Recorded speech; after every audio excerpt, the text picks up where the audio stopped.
Good morning. We're going to try for a hike. We're at Apek, right in the heart of, the east side of KL. Just see if I can get a map for you. So, we're here, KL, Malaysian Peninsula, and tucked in here, just on the edge of the kind of built up area, is Apek Hill, right in there. So if you live, there's Cheras, that's where we are. We're gonna have a walk around there. This is the, on Google Maps, this is the Bukit, I know I don't pronounce that right, Bukit Apek car park. This is that. So, next to some houses, this in the background, and I'm guessing right there is the start. So, let's go. Just having a look, this car park seems to be right in the middle of a residential area. So it was pretty, as we came kind of through some like green bits with some football posts and quite quiet residential. So even though we're right on the edge of KL, it's really just quite nice, quite tranquil. So this hike, just want to give a shout out to a recommendation from the comment section. So here I am. He said it's a super handy one. This one and Ketumbar, which I've done a video on, he said Apek was just a really super handy, you're in KL, you want to hit some jungle, you want to have a hike, he would come here. I'll just show you. So with this place,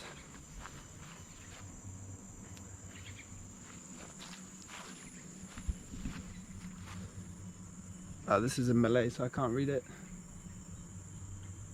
Some kind of story. All right.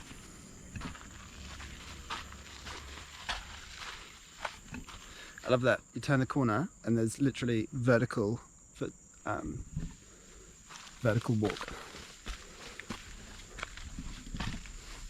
It's funny, when it's a in-town hike, I don't bring that much stuff.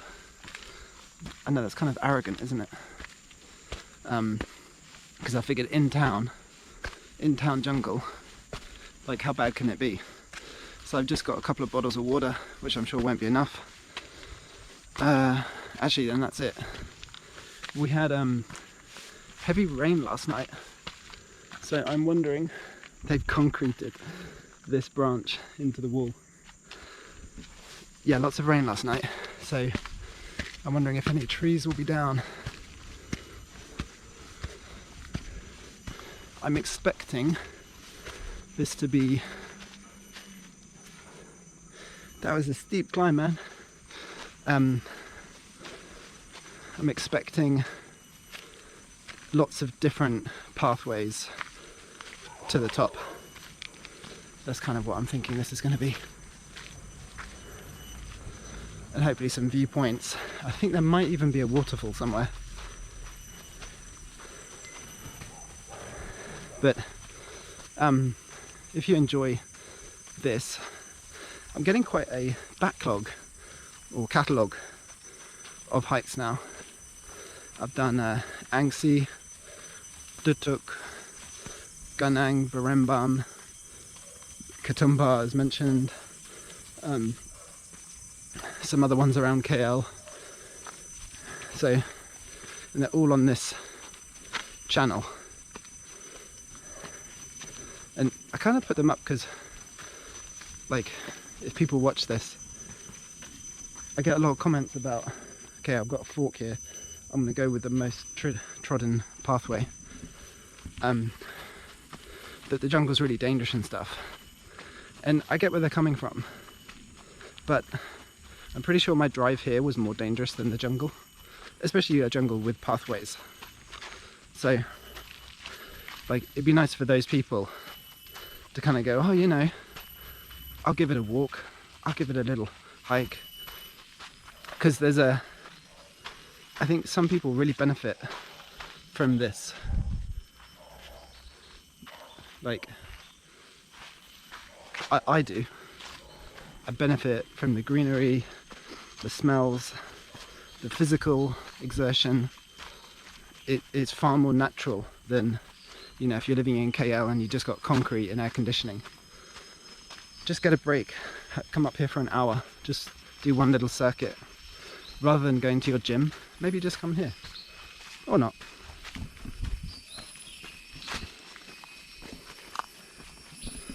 And in case you're like thinking, oh, I've got to do it with someone. No, you don't. Like, I've done all these hikes solo. I don't speak the language, I don't know where we are. So, I don't know, maybe trying to inspire people to, okay, I got another, I can go this way, or this way. I hope I remember my way back. I'm chirping away, and somehow I've got to remember how to get back there. So let's go up. And yeah, so maybe if you're solo, it's no big deal, you don't have to hike with someone.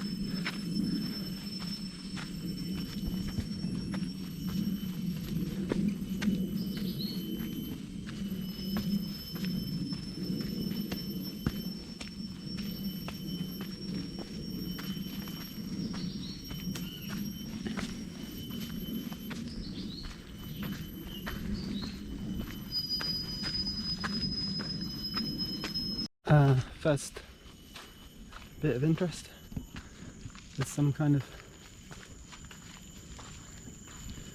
it's quite common, especially I think on the more public hikes.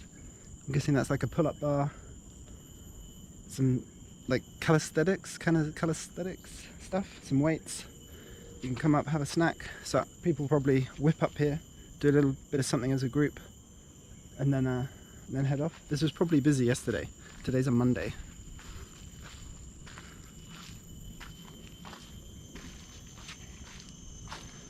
I had quite a night. I try and keep not too dissimilar from my weekday working hours. So you might know that I start work at 9:30 in the evening, finish at 4 AM. So the weekend, like on the Saturday night, I try and go to bed at around 2. And then on the Sunday night, I go to bed maybe midnight 1, because there's only so many hours you can push back your sleeping clock, I think. This is all guesswork. So that on Monday, I've only got to push back to 4 AM finish. So it's a bit of a pain. But so this morning, I had to get up at, after going to bed, I think around 1:30 to keep my hours right. I got up at 6:30 to take the kids to school because the missus is away at the moment, and then because I've got to stay awake until 4 AM, I didn't want to stay up from 6:30, so I tried to go back to sleep. So I've had like two like 3.5 hour sleeps with like an hour in between where I took them to school. I think there's a specific sleeping pattern, by something sleeping. And it's funny, if you look into it, because you know the sailors that go across the open oceans, they don't sleep for 8 hours.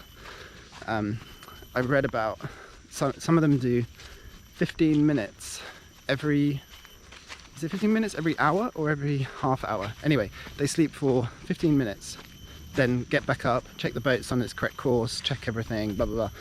Then another 15 minutes. And then you can break it down all the way.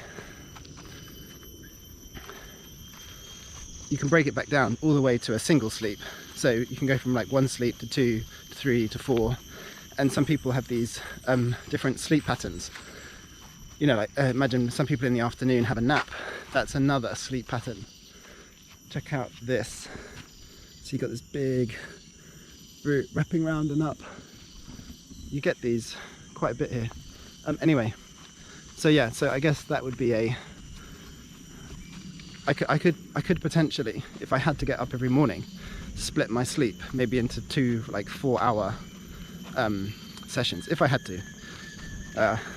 I guess just because of habit, I do the 1 sleep. A bit like last night, I did the 2.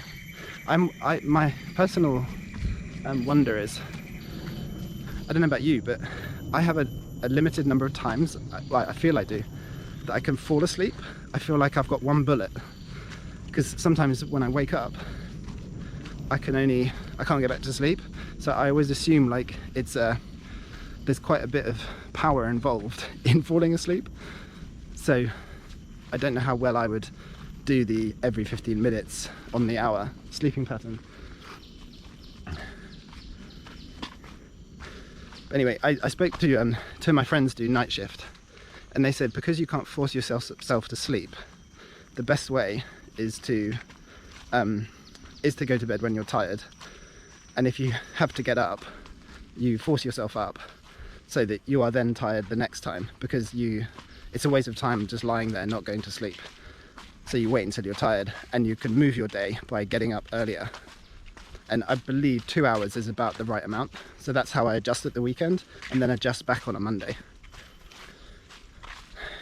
Anyway, and there's all sorts of, there's names for those different types of sleep patterns, from all the way from 15 minutes up to the kind of regular 6, 7, 8 hours that kind of everyone else does.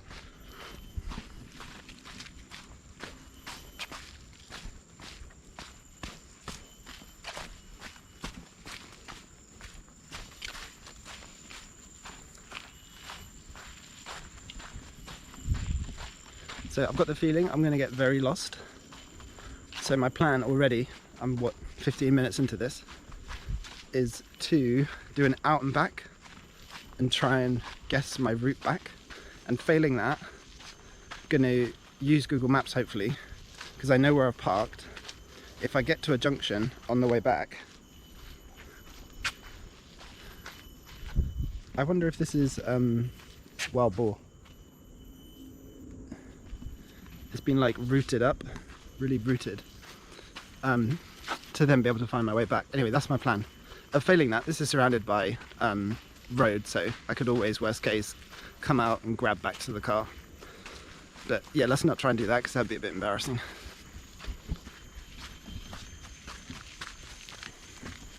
Oh, so yeah, that was what I was going to say. A couple of my guys I know do ultras, and so one just recently did one in Spain, a cycling one, 700 kilometers, and I was wondering his sleep pattern. So what he went for, in France apparently they have a limit. You can only stay up for 36 hours, then you have to have a break. I think it's because people go delirious and then make bad decisions and hallucinate. So they've actually now made it like a rule. You get disqualified if you don't take a break after 36 hours. So anyway, this guy, he did, I think it started at either 5 a.m. or 6 a.m. He rode all the way up to the first night, and I think he had a short, like 40-minute, because there's sleep cycles, aren't there? And you wanna wake up at the end of the first sleep cycle. So he did have a break on that first sleep cycle, and then he carried on till the next night. I think at like 1 in the morning he finished, and he was like, yeah, that was fine. There's a great story of there's a 4-day race across, well, there's a race across Australia. It might be from Adelaide to Melbourne. It's a running race, and 1 year, I'm going to be totally lost because I'm not paying attention. 1 year, this guy, well, normally, so like all these ultra runners turn up, do this event, and this farmer guy rocked up on the start line in like his dungarees and work boots, and they were all laughing like, dude, you ain't equipped for this. And he's like, oh well, you know, see you at the other side. Anyway, so 7-day race, they all set off running, all their gear, you know, their gels and, you know, and their pattern, and sleeping at set times and all this stuff. And anyway, this farmer guy, he just trotted for 4 days. Don't even know if he took a break. Trotted all the way to the start, to the finish. It might be in Sydney actually, Sydney's ringing a bell. Anyway, it's a long old way. And he got to the finish, and I think he was like 1 day ahead of the guy behind. And they were like, how have you done that? What have you done? And I won't bother with an Aussie accent, but he was like, oh, you told me the start, you told me the finish, so I just trotted my way here. And he was like, he was quite slow, so all the other runners had sprinted off, like the turtle and the hare. Miles in front, they rested, and then just during the night, he just trotted past. And anyway, they were like, how did you do it? And he's like, well, we don't have any horse or ATVs on our farm. So he's like, when I'm rounding up the sheep, I run for days on end. So he's like, it's no big deal, it's what I do. And they were like, well, that's incredible. And all the other ultra guys just looked like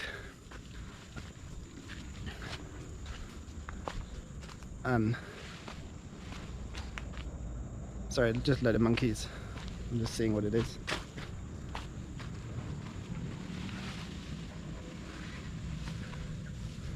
And he like won by a day and totally like recalibrated what's possible in an ultra, because all these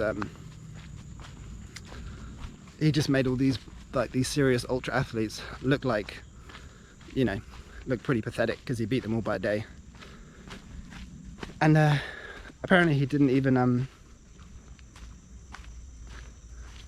I think he repeated it. He then did it again the next year. I can't remember. Anyway, it's a good story. You should read online if you're into that kind of thing. He just stayed up, just trotted away, and yeah, no problem. Winner, winner. All right, found myself in just popped out of this jungle behind me into, well, the old power lines again. So that's a good reference point. If I find the power lines, and I can cut in and get back to my start point. I'm wondering how to get to that bit, but what I'm going to do is just head up here. Not for any particular reason, I'm just having a walk around. I got a feeling this hill has a lot more choices than I appreciate.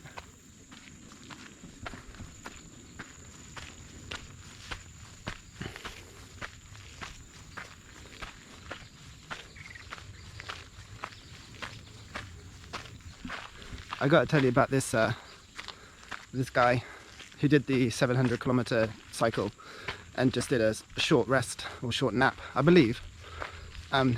So there's something at the moment called Everesting, where if you hike or cycle or run without climbing Everest, you go up and down a hill until you climb the height of Everest.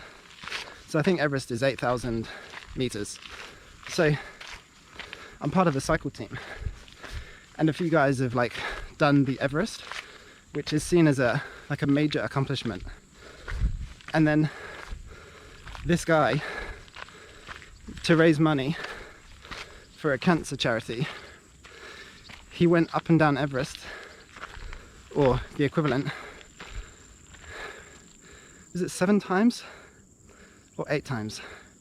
He literally, over a 24-hour period, it might have been even longer, just kept cycling and basically dwarfed the Everest climb, because he did it multiple times.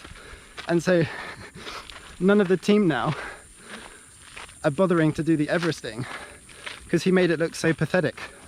So it's quite weird how and even me, I'm like, well, I'm not going to bother Everest. His name's Tom, because I'm like, Tom's done like multiple Everesting. So it suddenly like, yeah, takes away, you know, you're like, oh yeah, I'll do an Everest, you know, it'd be really cool, like really big accomplishment. Well, it's not, because bloody Tom, this is a really interesting track. I wonder if this is like the road. If you look at my Gunning Nuang hike, this would have been a track, I reckon, that the company used to put in the pylons, and this is what comes of it after it's been left. Just rocky, slippery stuff, because they no longer need it. It's quite slippery underfoot. It did rain last night, but I actually also don't think it's part of the trail. That's a nice view. Well, it depends what you class it, what a nice view is. Anyway, yeah, so this guy, no one's bothering to do Everesting anymore because he made it look like a pathetic afternoon ride. Anyway.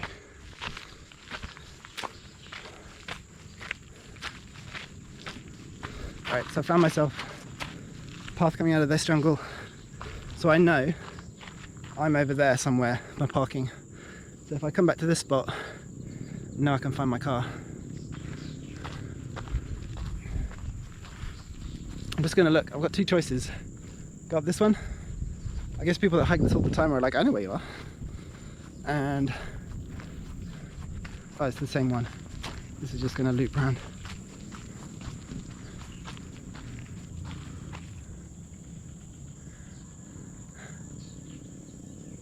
You're gonna hear me go on in a minute about how they put in these power lines, how they did the construction, because I'm still in awe. I'm in awe of big construction projects, I really am. My mother always wanted me to be an engineer, but I never did.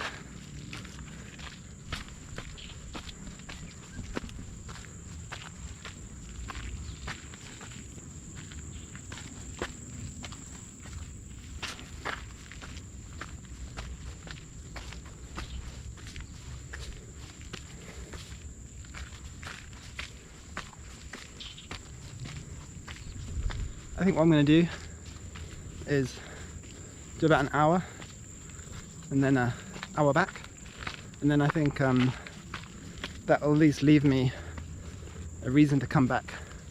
Ooh, check this. So we've got the second tallest building in the world over there with the spike. I debate the use of a spike for the tallest building, but hey. And then parts of KL beneath us.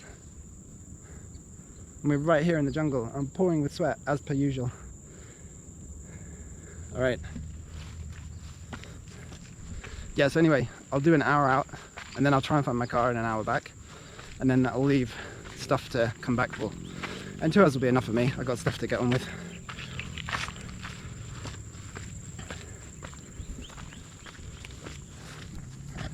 It's quite an interesting KL geography.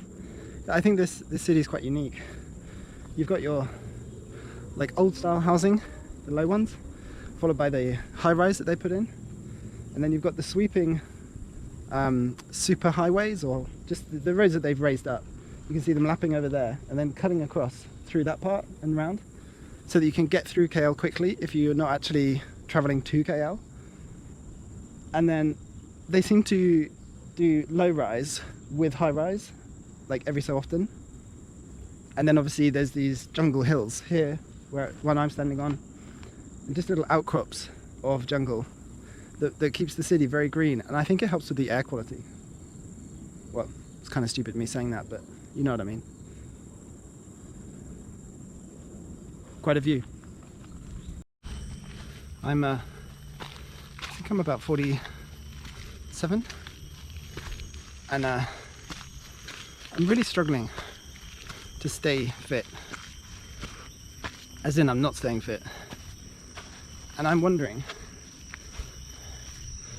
I guess you can only really comment on this if you're at least 47. Because otherwise, it'd be impossible to explain to myself as a 37-year-old how I would feel as a 47-year-old. Like the downfall in my physical ability from 37 to 47 is nothing short of cataclysmic. I don't recover, I can't sprint, things will hurt for days on end, like joints, injuries. Injuries will last months, and not even injuries, just like got a little funny like niggle in my elbow. It's just, you know, as a kid, within 20 minutes, you're back up and running. As a 47-year-old, I've now got like a lifelong injury. And so, if you know what I'm talking about, for example, Tom Cruise, 62, Mission Impossible, if you haven't seen it, you've got to go see it. Just, if you're of an older age like me, you've got to go see it for just what he's managed to be capable of physically. He's sprinting around, he's leaping about, his physique, like, it must be a full-time job, him staying in shape. It must be. He must just get up each day and just tend to his body, because mine is in tatters. So I'm wondering if I'm missing something. So my question to you, if you're 47 or older and you think you're in shape, what tips do you have? Because I really want to know, man. I'm seeing some guys that are older than me hiking. They look pretty happy, pretty chipper. They're whipping up and down these hills. Maybe I should ask them. But I do think I should be lighter. I think that's a major burden. I'm like 78 kgs, and I reckon all the old guys I've walked past are 60 something kgs. So I think I'm a little heavy. I've said that before.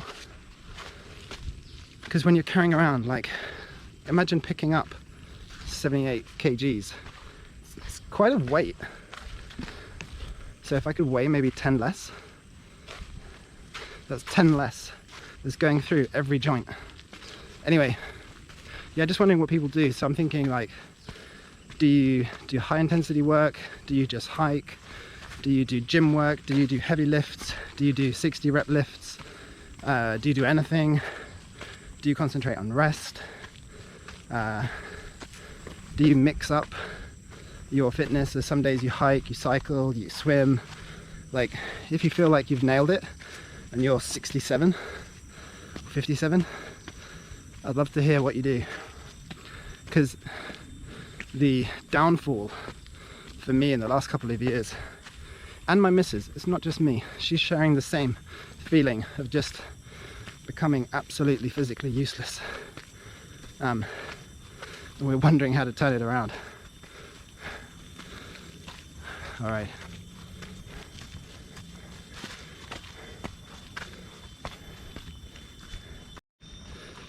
This is a note to myself. Remember to buy a towel, like one of those small wicking towels, because on a hike your t-shirt gets soaking, so you can't, and you're getting salty sweat in your eyes that after a while stings. So you need a wicking towel in reach that you're not sweating on, just to take off the eyeball sweat. Or maybe even a headband to keep that sweat out of your eyes. But yeah, get something. Note to self. I don't know about you, but I've noticed a very different dynamic in my persona between the hiking videos and the trading videos, because I just make videos and whatever, but when I'm talking trading, I talk like I know what I'm doing. But when I'm hiking, it's like, oh my god. And I just find it an interesting thing when you're comfortable in what you're doing. For me it's trading, versus when you're uncomfortable and I guess vulnerable, like I am right now in this jungle, because I feel physically knackered today and yeah, totally in pieces. Whereas sat at my desk about to trade, I guess I have a different confidence level. And when I watch the videos it cracks me up, because when I edit them, because there's me like roaring away, and then I edit a jungle one and it's like, who's this guy? Anyway, crazy bug. I've just realized I've been here before.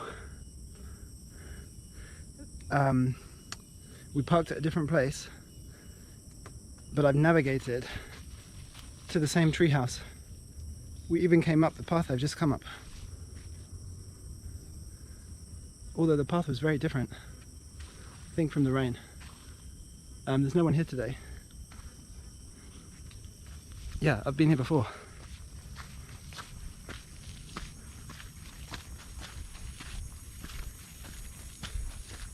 So I'm now at station 6,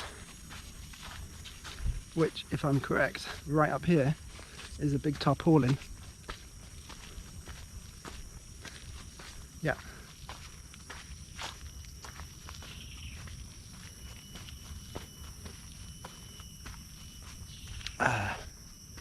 Yeah, been here before. Yeah. Oh, that's it. Hattemas.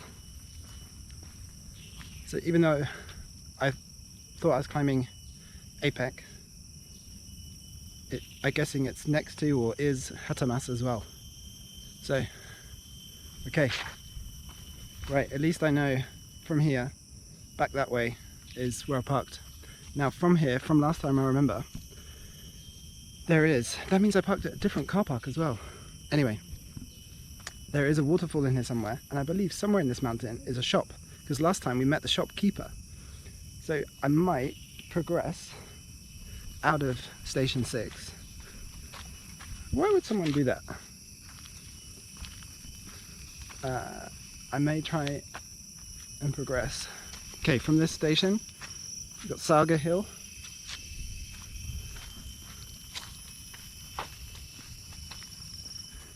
I'm so slow today, don't know what I've done. And then station 5, and then exit.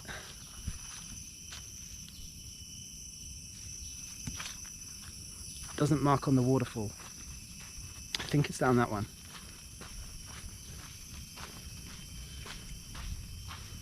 Alright, anyway, so this is cool because now I've got a point to work from. So I'm going to head towards station 5, not Apek Hill, for no reason. I'll leave that for another time. And I'm going to see what's down there. I'm just going to have a drink. I tried this. It's called Te Susu, and it's really delicious. I know I've got quite a sweet tooth, so I have to watch out not having too much sugar because I'll just like guzzle it. But very good, recommend that. And then just a shout out to my backpack. It's just a Salomon backpack, but I do enjoy it because it has pocket, pocket, pocket, pocket, pocket, front pocket, and then the inner pocket. So basically it's got lots of pockets and handy ones. That means you don't have to unzip every time you want something. So I recommend the whatever this is, some kind of Salomon bag. Alright, haven't left anything. I'm judging by the number of footfall, so now I know the last time we were here there were people in there, treehouse, there was maybe 2-3 times the amount of hikers, so I'd be very surprised if the shop guy is here. And I also don't know where the shop is or how far, so what I'm going to do, I'm going to walk a little bit and then I'll probably be needing or wanting to turn back. I just said that Te Sisu. It's like a maybe it has like an Earl Grey flavour to it, really nice, or like a Lipton. So if you see it on the shelf, give it a try, it's nice.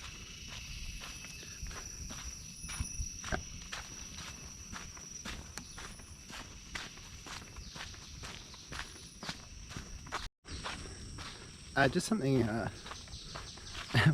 you know how I like to walk and talk.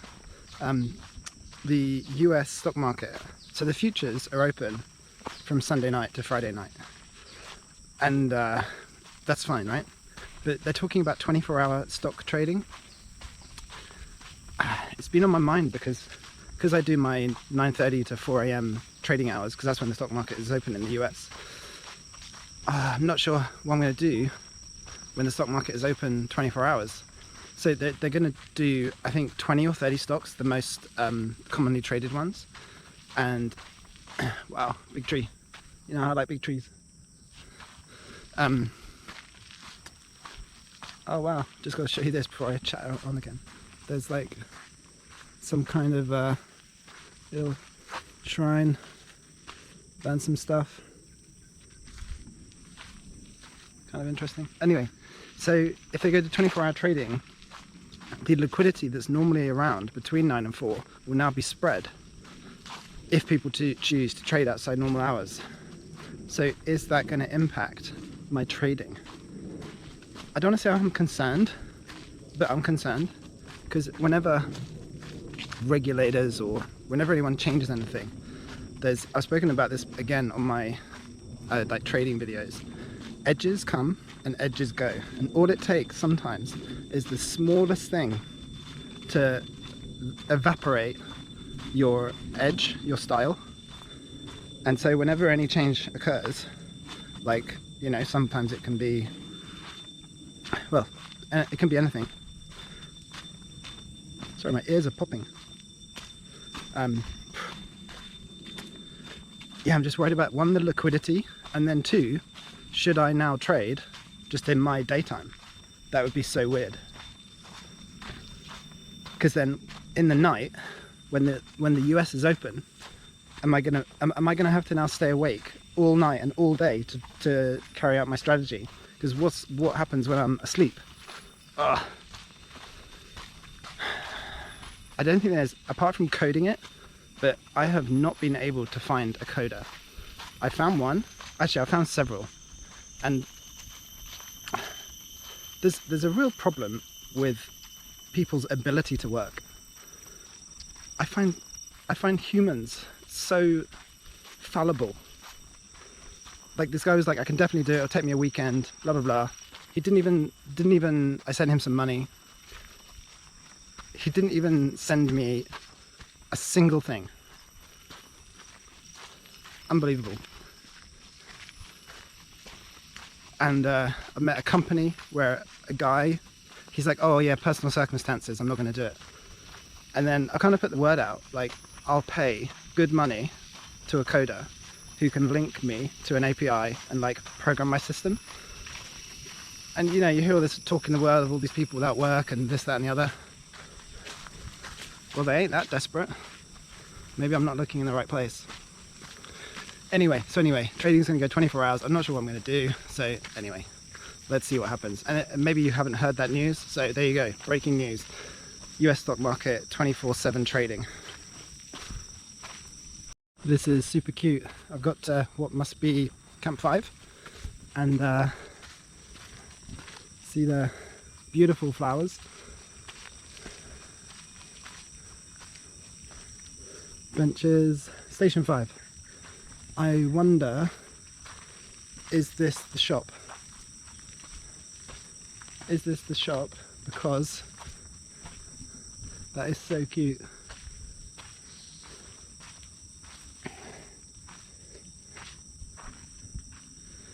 Padlocks.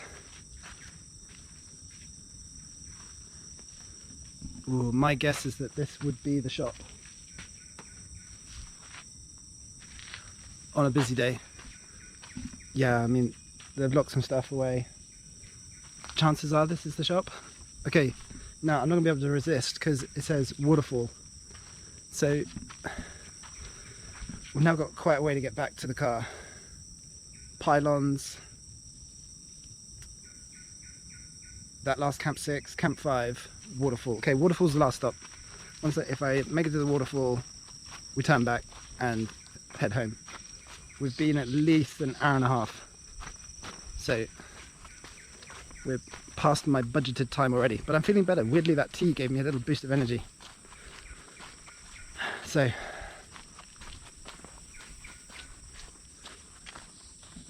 just going to show you this crazy route.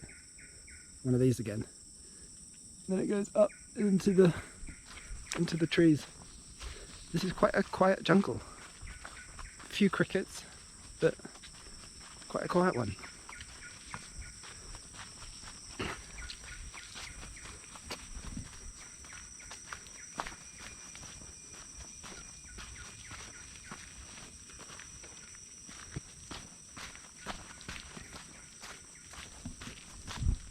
Oh, so yeah, question is, if you're a trader, I mean, what's the chances of another trader watching a hiking video? Probably nil. But if you are a trader watching this hiking video and you're wondering what to do when the stocks go 24/7, yeah, give me a shout out.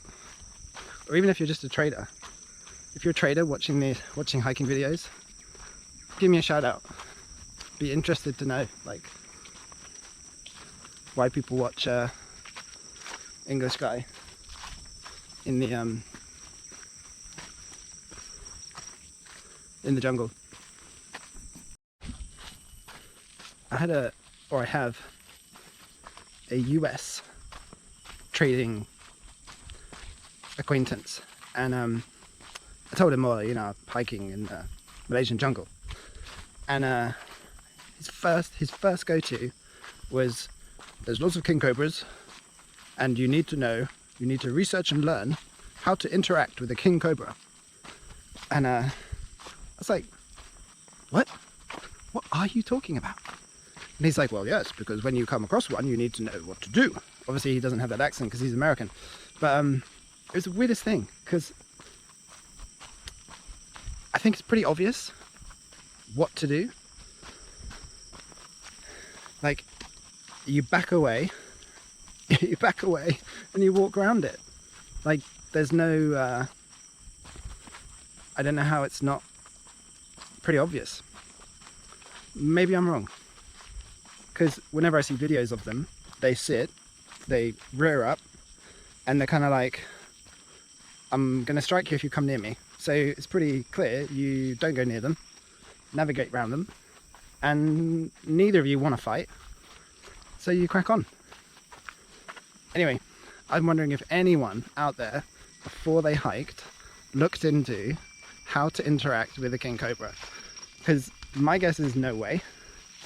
And maybe, well, maybe you don't just back away and walk around them, maybe there is another way, but it's like with all, well, every animal I can think of, if it was wild boar, if it was monkey, it was dog, is, unless you want to fight, you don't square onto them, you sideways, you don't eyeball them,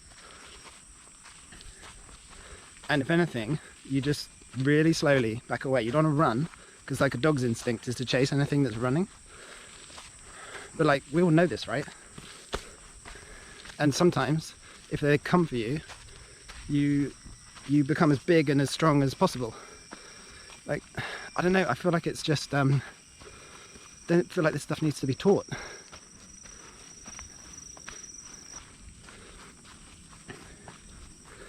I guess if a wild boar has piglets, maybe they'll charge you, but there's lots of trees, just stand in the way, like get one between you. Okay, got a sign to the waterfall this way.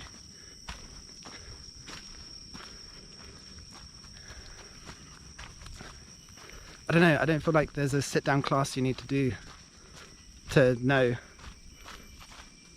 how to deal with animals particularly. But anyway, I was just wondering your thoughts. If you've like thought, oh, I better Google how to deal with a king cobra, or I better Google how to deal with whatever it is. Actually, last night, it's so weird I now talk about this, was somehow a video on YouTube just caught my attention. It was how to deal with dogs that attack. And basically, all three methods that the police teach and the military teach is basically strangle the dog, either with its collar, if it doesn't have a collar and you have a collar, or a lead around the neck, and choke it. You basically choke the dog out. And if you have nothing and it's attacking you, you grab its throat and squeeze. And it will cause the dog to let go. I'm sure it's not as easy as that in practice when you're being like mauled, or something's being, or maybe your dog's being mauled by another dog. But you know, you get an adrenaline rush, and maybe then like you can do this. But yeah, they were like, the guy was laughing because he was like, we've heard stories where you put your finger up the bum, and then there was a video of a guy who was trying to help his friend. He put his finger up the dog's bum. I mean, just, I don't know why I'm laughing, because what if that was the thing? But anyway, it's not. It's like strangle the dog. And then in a couple of videos, they showed like CCTV footage of someone strangling a dog that was attacking. And the dog passes out. They all get up and like run away. And maybe 10, 15 seconds later, the dog like comes round and then just like runs away. Because it's like, you know, if you'd passed out, you're not really in attack mode anymore, are you? So anyway, that was pretty interesting. And maybe I'm just a bit careful over here. I still watch out for snakes. Don't think I'm like totally blasé about it. My eyes are watching for any like movement. But you know, that's just normal human nature, isn't it? Anyway, yeah, that was the advised approach for police and military if they get a dog attack. Got grabbed by the throat, strangled it by the throat, collared by the throat, to get them to come off. I don't know what you then do if it's a pack. Normally with a pack, there's a dominant one. So I guess strangle one. I don't know what you can do with the other. Anyway, let's hope we never have to do that. I think that's the moral of the story. Well, okay, here we go, another story for you. God, I gotta stop with my stories. I promised to walk my friend's dog.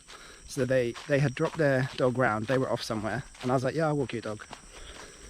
So my cat, I said, oh, just keep the cat indoors while I walk this dog. You know, I'll be here 40 minutes or something. Anyway, walked this dog, and on the way back, it was a nice, really nice Labrador.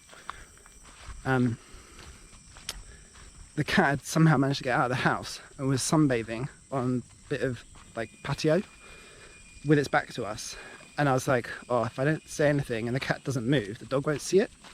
Anyway, just as the dog went past the cat, it spotted it, grabbed it in its jaws, and I was maybe 10 paces behind the dog.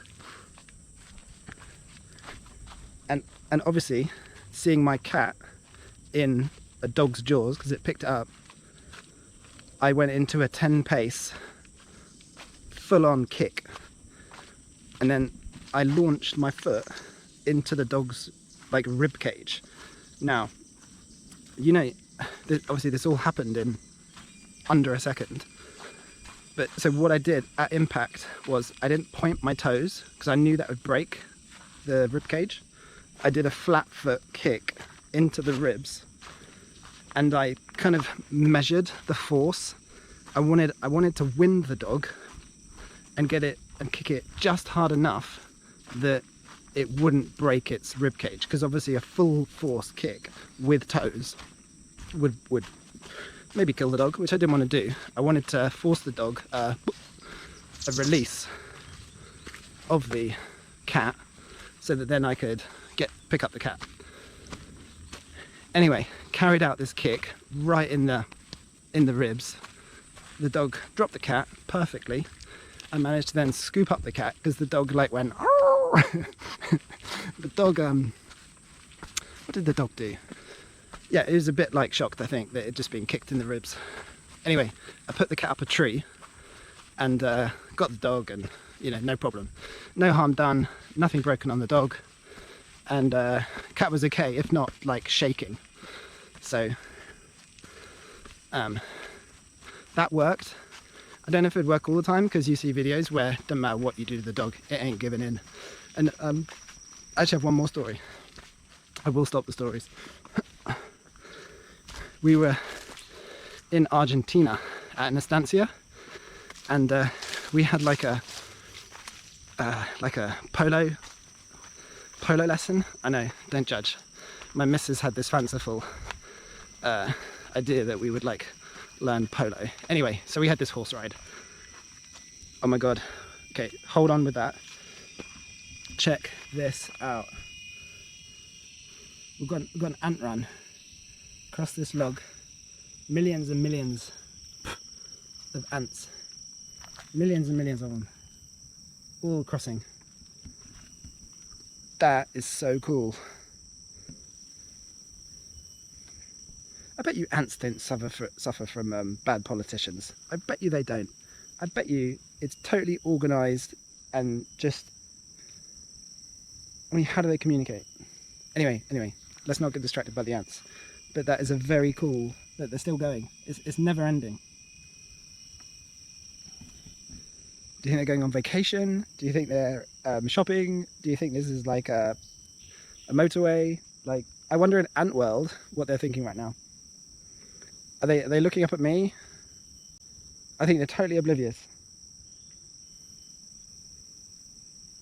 They're all heading that way. Careful not to disturb them. Okay, anyway, so we're at this estancia and we're having to go to this the stables from the main house. And, you know, as farms do, a couple of dogs roaming about, and one of them takes an interest in my missus. And she's getting a bit like, you know, a bit, go away, go away. And it starts like nipping. And I was kind of, not laughing, but leaving her to it. Anyway, she's like, James, do something. Anyway, so I turn around and I crack this dog, again, in the rib cage. Again, flat foot, measured the, you know, the power, the impact, And again, oh! And he was quite a cute dog. Like, I don't think he was trying to like draw blood when he was biting, but she just wasn't comfortable with it. Anyway, he after oh, he just sort of lay down in the grass and just like looked, and we carried on. But yeah, so anyway, so I found the toe punt in the ribs to be quite effective, especially if you're running in to help, like when you're running in. And if it was a highly dangerous dog and you're like running in to help, yeah, I would probably point the toes, try and there's a cobweb. I would probably try and break some ribs. But like my friend's dog and the estancia dog, I didn't feel like they deserved broken ribs. Anyway, so that's what I've done. But now I know. I had heard something about you force your hand down a dog's throat, but just think, when they bite, because they often shake their heads, like so many things you just can't do in practice. Whereas I feel toe punting the dog, you can, and maybe you can also like strangle. Anyway, I don't know where I get these stories from.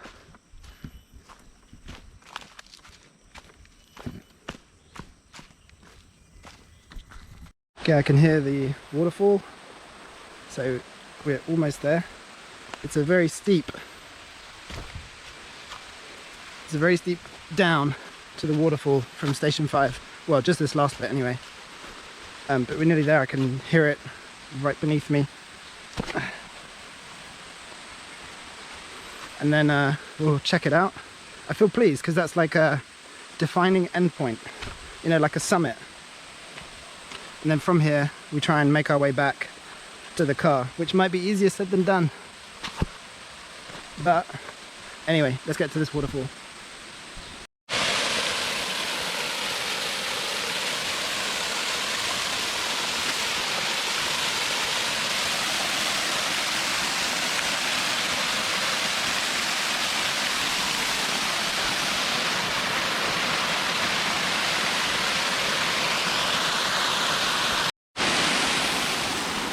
Somehow there is, I saw a fish. Somehow there is fish in this small pond. Just in that section there. There you go, fish. See it? Amazing. There's the waterfall for you. I feel a sense of accomplishment.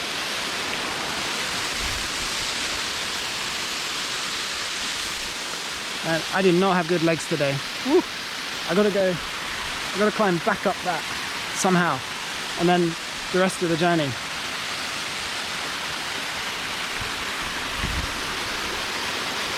That's a pretty cool waterfall. Just one sheer rock down onto ledges, sweeps in, heads off through the jungle. Very cool.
I do think Malaysia has one of the best flags. I know it's kind of meaningless, but we do kind of identify with our flags in Malaysia.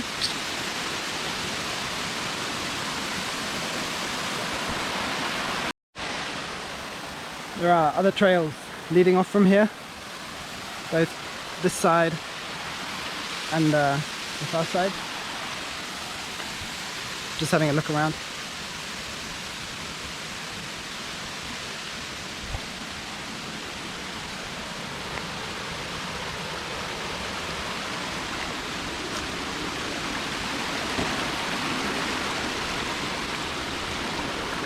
I brought my litter pick with me, but I'm lacking the energy to litter pick my way back. I know that's bad. I know. I'll have to come back with more energy and litter pick. Like, right there. So I do apologize, but I think I'm gonna struggle just getting myself back. Oh, I feel bad now. Alright, I'll litter pick twice next time.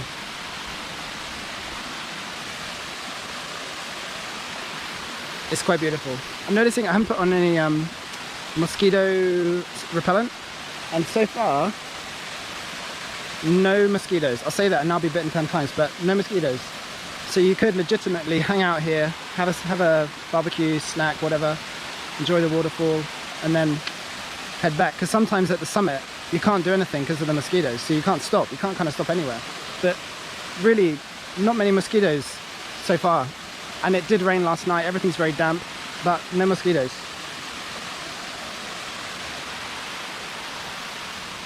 All right, I am gonna make my way back, or at least try. Okay, the climb down, not the climb up, the climb down into the waterfall is quite serious. It's fine. You just will want to take your time, and then the climb up, what I'm doing right now, is quite serious. So again, obviously you naturally take your time, but it's compared to the rest of the hike from Apek car park to the top here is like a 6, and then this is like a, I mean, without using the rope that's provided, it's like a 9, without kind of going vertical, which I'd say is a 9.5. Anyway, just so you know, just so it's not a surprise, it's you couldn't do it with your mum. At least I couldn't do it with mine. She keeps telling me she's 78. I keep calling her 81, just for fun. Anyway, let's get out of here. This is really cool. I'm climbing out of the waterfall, and the call to prayer started, and it's echoing through the jungle. The call to prayer. It's kind of surreal. Okay, so first pit stop is Camp 5, I believe is the shop. Then we're looking for Camp 6, the one that said Hatamas, and then we've got to somehow thread the needle back to the pylons, and then the correct part of that to get down to the car. Ooh. See how we go. Jump. Just getting near some monkeys. They're like golden colour rather than the usual grey. I guess they're slightly different. I always find monkeys unnaturally aggressive. Like, does that mean, because we're primates as well, are we therefore not aggressive enough?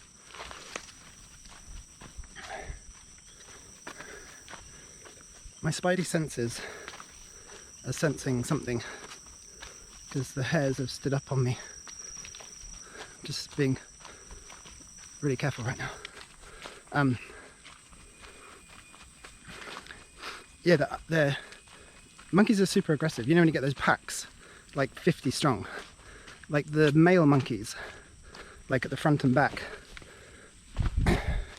they like show their teeth, and they're like tiny, and they'll go for you.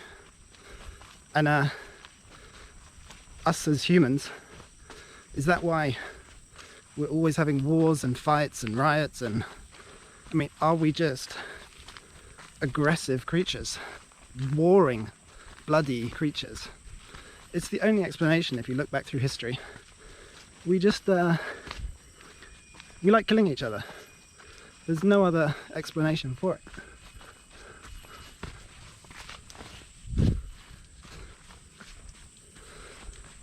And so maybe it's not a question of peace. Maybe killing each other is just the natural way we are. God, how depressing. It's funny, when you're young, you just want to be a soldier and like, you just want to fight. Well, you don't want to, it's the wrong word. I never wanted to fight. I never saw any upside in it. I never saw any benefit. But you kind of, you know, war is interesting for young men, like, you know, joining the military.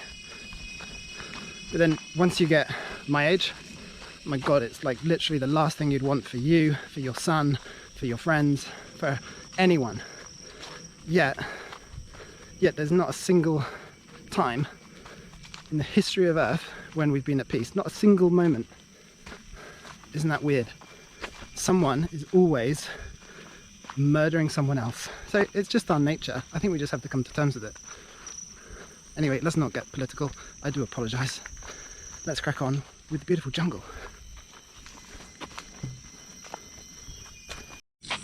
Okay, station 5. On to station 6.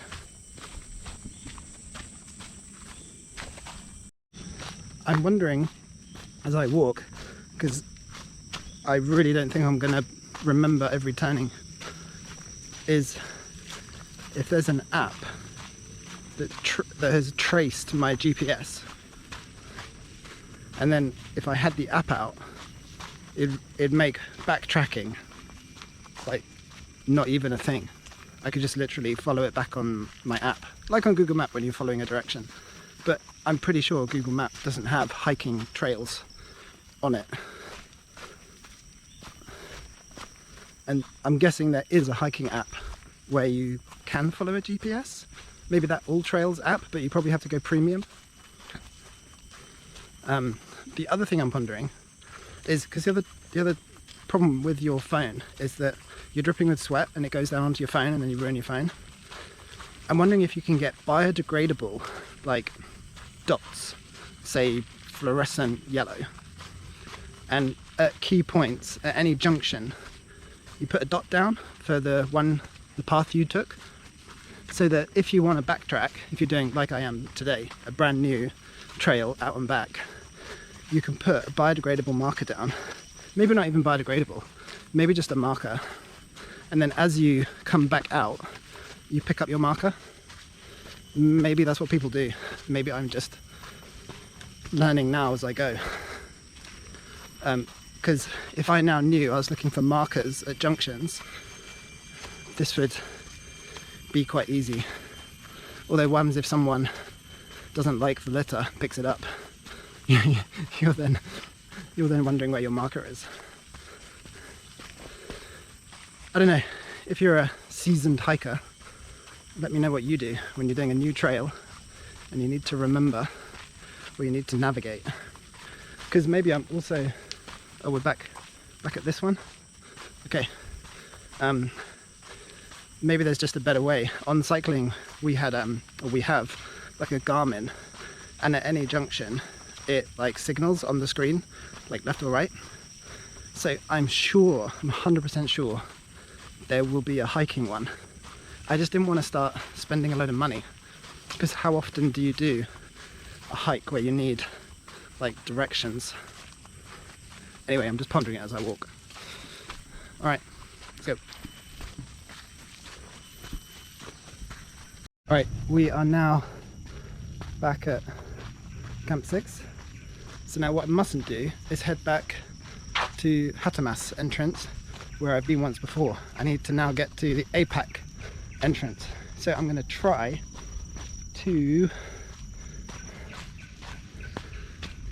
and pick my way through the various options to the right path. Here's this crazy treehouse.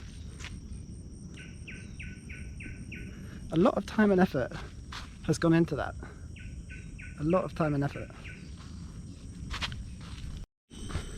Just following on from where I said how monkeys are, you know, just quite aggressive and aggressive with each other. They kill each other.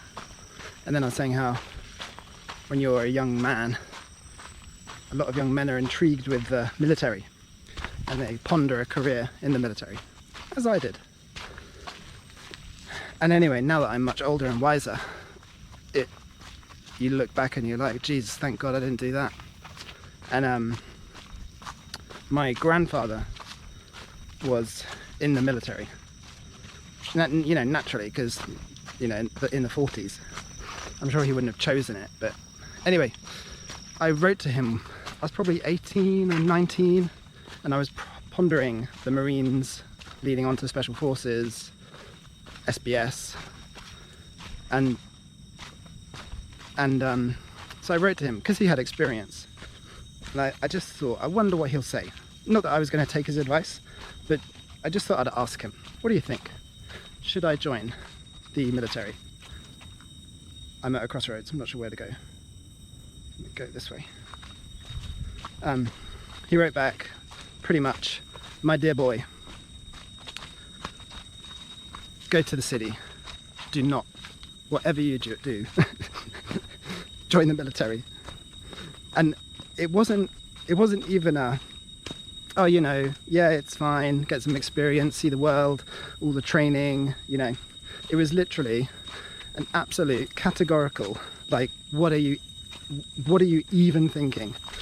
And I was a bit taken back because I thought, having been a military man, and he was always obsessed with his rank, like, oh my God, just shut up. We know you're a major.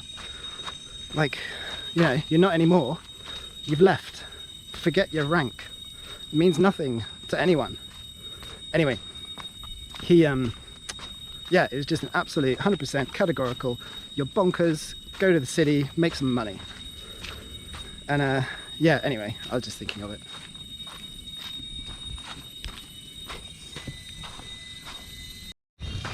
And just to finish the theme, because, you know, I've often wondered, had I taken that route, you know, or if any young man takes that route, you join the Marines. For me, it would have been the SBS, and then I don't know what comes above the SBS. I don't know if you then look for MI6, MI5, become a spy. In the US, it's obviously, I think you can go Marines, Rangers, then I think they have Delta, and then after Delta, there's sort of like Black Ops, or maybe it's a part of. Anyway, whenever you listen to guys that actually survived that route, which there are some, they're like everything's cool until your mate gets his face blown off. Then it's amazing how quickly they quit whatever part they're in. They're all like, yeah, I'm done now. It's always when their mate gets their head blown off or their legs blown off, or, you know, so suddenly it's like reality kicks in. That, you know, could have been them, should have been them, something like that. Yeah, the last, oh, I've definitely made the right choice back there, because we're now at this place. Okay, good. I didn't know what the name of this one was, but at least I've navigated to that. All right. Whew. I just feel there's one further bit. There's a bit further on where I could very easily take a wrong turn. Yeah, so if you're in the UK, you'll know a chap called Ant Middleton. He's had a couple of TV programs about SAS stuff, and his book, or in an interview, he's like, yeah, you know, all the way up until your mate gets his head blown off, and then and you get kids normally. It's funny, kids changes, I felt a change in my genetic makeup once I had kids. It was so weird. I had a when I first came along, I felt really physically weak for the best part of 6 months. I had no like, you know, vroom, I had no like spunk in me. Really weird feeling, and apparently it's not like uncommon, it's quite usual, because nature wants me to be a father, not to leave the missus and kid.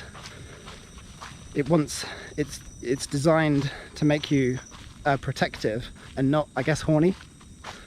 So yeah, for like 6 months I felt just really weird, like where's my spunk gone? Not in the physical sense, in the metaphorical sense. I had no strength physically. Obviously enough to protect, but not enough to go out and conquer another female, as it were. Okay, there's obviously a left turn here. I've just come from that, but it's got to be out here by the pylons. So just making another technical call. So anyway, now I think it's fascinating because I'm sure now the testosterone and like spunk factor came back after my firstborn, so 14 years ago.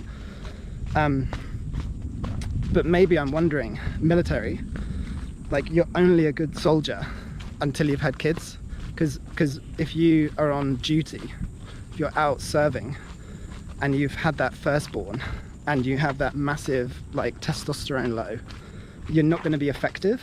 And how can you describe that to unless the army knows about it, and when your firstborn comes along, like makes you not be present, because maybe it's the presence of the firstborn that pulls out that testosterone from you. I'm talking way above my pay grade here, and I do apologize because I'm sure you're not interested. I've spoken to some guys and they had no idea what I was talking about. They felt no change physically, whereas I felt a huge change of like aggression level from like fairly high and fairly like, you know, like I'd have been a good soldier, to then being just completely useless because I just felt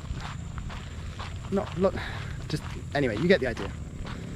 So, and then once kids are with you, God man, the last thing you want to do is, you know, go off to war. So maybe we're soldiers until we're parents. Maybe that's the result of this. And maybe that's why females aren't warmongers. Maybe females should be running every country, because I mean, men are just barbaric. Okay, managed to find the pylons.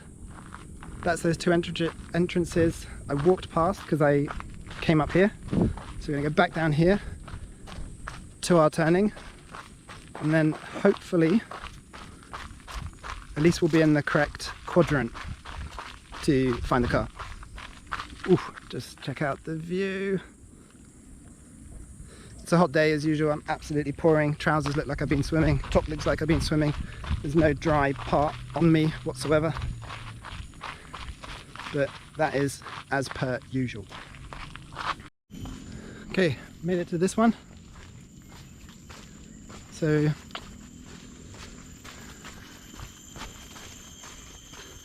finding our way out of here.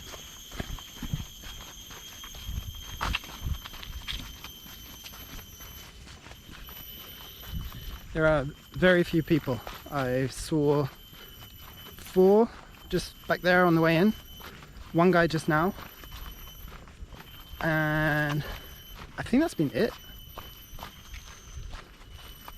Yeah, I guess I'm fortunate enough to be able to have a walk on a Monday before work starts tonight. Okay, I somehow missed this turning, so I went straight and found myself out in the open right next to some pylons, and I was like, I'm pretty sure I haven't been here, pretty sure. So anyway, backtracked and then saw this right turn, this one we're on now. Now this feels more for, yeah, definitely, I definitely remember this rope right here. So first wrong turning, but managed to spot it. So I don't know, I went like 50 meters before turning around. And now I think the guy just said, oh, finish. Yeah, I remember that too. Yeah, I'm definitely back on the right track. Ooh, that was close, man. I nearly pushed on, but didn't.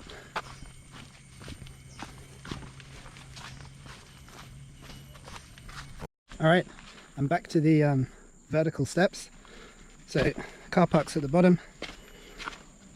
I feel like there's a lot more to discover on this one. So, definitely going to be back and take some of the other trail routes. I think just literally at the top there, the guys took the right that I accidentally went down. So I think taking that route will take you on a whole other adventure. So anyway, that's it for, don't worry about my pronunciation, I know I get it wrong. Bukit Apek. Ooh, that was good. All done. Hope you enjoyed. Let's go.